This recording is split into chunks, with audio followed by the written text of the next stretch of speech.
You've got to start with saying who is our market, who is our target consumer that we're going for. But then when you look at the layout of a club, you've got to say, how much am I dedicating to net exercise space, the space which is actually going to contribute income to us?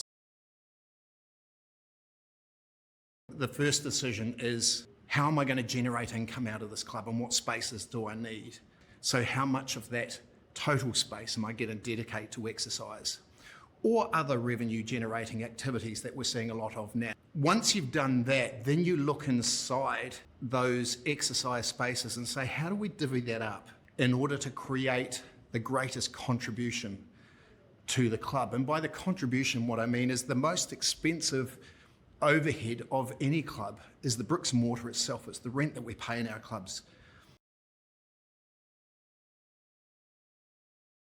So you've got to say, how do I maximize the return from every square meter or square foot that I've got in my club?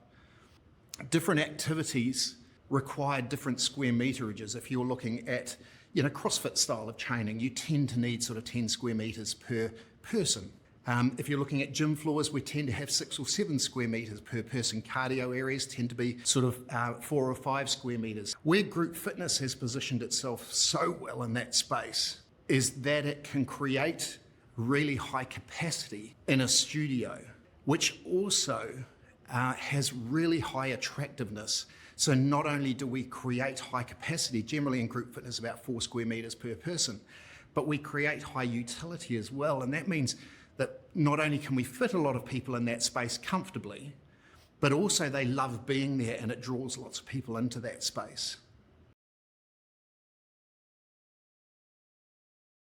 I guess the third part of that contribution equation is there's the capacity, then we've got to use that capacity, so the utility in that, but there's also the flow rate in here.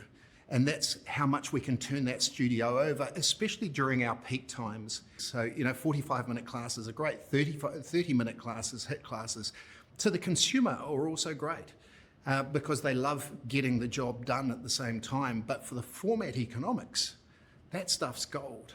So I think some of those learnings we're now starting to grasp in the design of our clubs going forward and how we can gain the greatest contribution from every square metre, which is so important to us.